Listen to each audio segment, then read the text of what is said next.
আমি মহাভারতের গাথা অবশ্যই লিখব। এই গাথা লেখার জন্য একটি শর্ত রয়েছে। একবার যখন আমরা লেখা শুরু করব তখন শেষ করে তবেই থামব। বলুন গণেশ, আপনি সম্মত?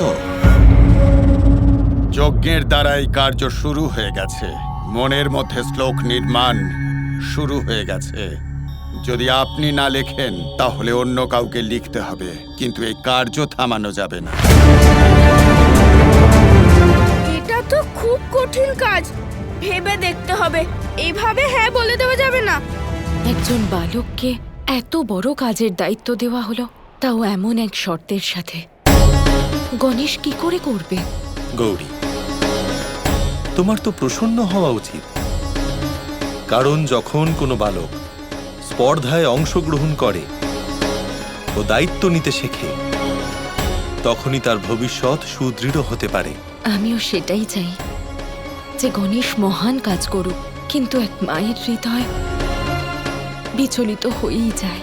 তুমি হলে গণেশের মা গৌরী, তাই গণেশের জন্য তুমি তোমার মনকে শক্ত করতে শেখো। আর তাছাড়া এটা হলো গণেশের জীবন, তাই সিদ্ধান্ত ওকেই নিতে হবে, কারণ যে কাজটাও করতে চলেছে সেটা বাস্তবে অত্যন্ত কঠিন। শুধুমাত্র এই কটাই কলম আছে তো সমগ্র দ্বারকাতে? হ্যাঁ যুবরাজ, সব খুঁজে এনেছি। মহলে আর কোথাও কোনো কলম বাকি নেই। এবার আমি দেখব বালক গণেশ যে আপনি কিভাবে মহাভারত লেখেন। মামাশ্রী, এবার আপনি বলুন, আমার কি এই কাজ করা উচিত নাকি উচিত না? না করার কোনো প্রশ্নই উঠছে না বাল গণেশ। স্বয়ং ভগবান বেদব্যাস এসেছেন তোমার কাছে, আর উনি তোমাকে নির্বাচিত করেছেন।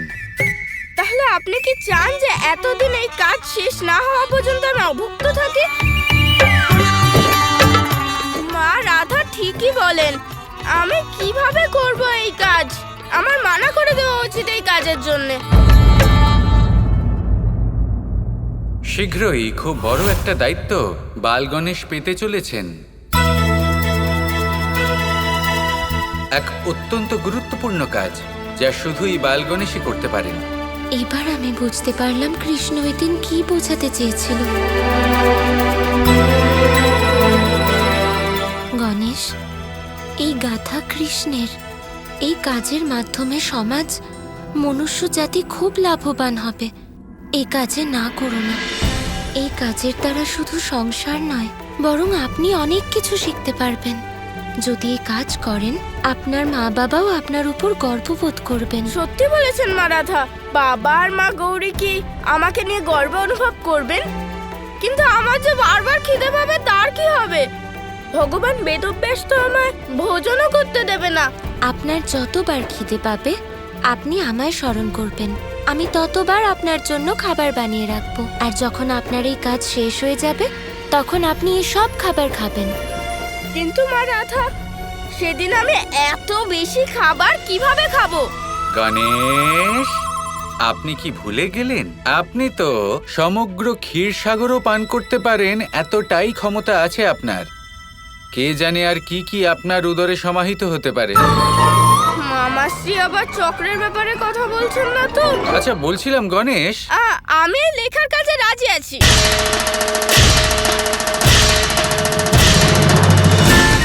আমি আসলে বলতে চাইছিলাম যে আমার মনে একটা প্রশ্ন আছে, যে মামা শ্রীকৃষ্ণের কি ভূমিকা ছিল মহাভারতে?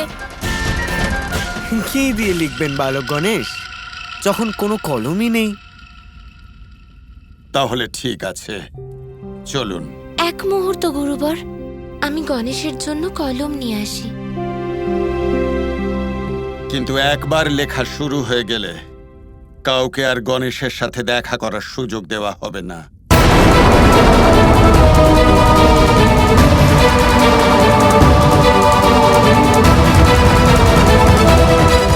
শ্রীরাধা, আপনার আর কোথাও যাওয়ার প্রয়োজন নেই। আমি একটা বিশেষ কলম বানিয়েছি, এই দেখুন।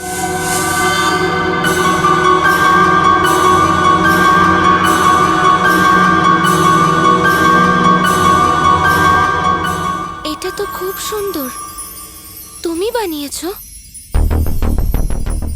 হ্যাঁ, কারণ আমি এটা বুঝে গেছি যে এই কাজটা কতটা বিশেষ। কিন্তু তার সাথে এটাও আমি জানি যে বাবা আমাকে এই কাজে সম্মিলিত করবেন না। সেজন্য আমি চাই যেটা আপনি ওনাদের দিয়ে দিন। আজ অব্দি যা কিছু হয়েছে তারপরে তোমার উপর বিশ্বাস করা খুব কঠিন, কিন্তু আজ মহামুনি ভগবান ব্যাসদেব এই কাজে সম্মিলিত হয়েছেন। আশা করি তুমি কোনো উদ্ধত্ত দেখাবে না। নিশ্চয়। এই নিন।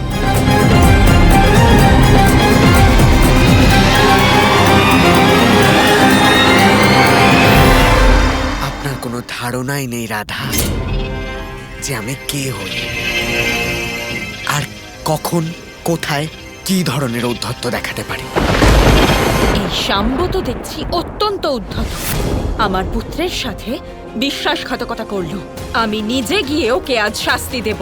ধৈর্য ধরো গৌরী, যা কিছু ঘটছে মনে রেখো শ্রীকৃষ্ণ সে ব্যাপারে অনভিজ্ঞ নন। কিন্তু তা সত্ত্বেও যখন উনি এই সব কিছু হতে দিচ্ছেন তখন অবশ্যই এর জন্য কোনো বিশেষ কারণ থাকবে। এমন কি কারণ থাকতে পারে মহাদেব? কারণ তো আরাধ্যই জানেন। এই নিন গণেশ, আপনার জন্য কলম।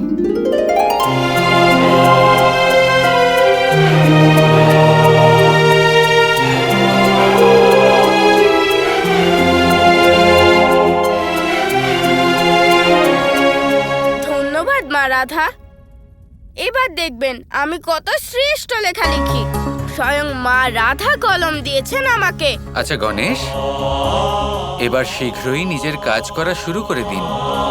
মুনিশ্রেষ্ঠ বেদব্যাসকে আর বেশি অপেক্ষা করানো উচিত হবে না, তাই না? অবশ্যই, কিন্তু যাওয়ার আগে একটা কাজ বাকি আছে।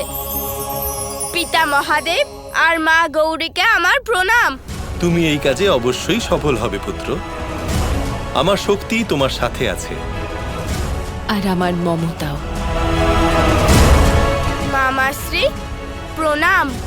আমার জ্ঞান তোমার সাথে আছে ভাগ্নে। মা রাধা আমার প্রেম আপনার সাথে আছে। বাবার শক্তি, মামাশ্রীর জ্ঞান, মা গৌরীর মমতা আর মা রাধার ভালোবাসা, যদি এই সব আমার সাথে থাকে তাহলে আমি এই কাজে অবশ্যই সাফল্য লাভ করব। ভগবান বেদব্যাস, কার্য শুরু করা যাক।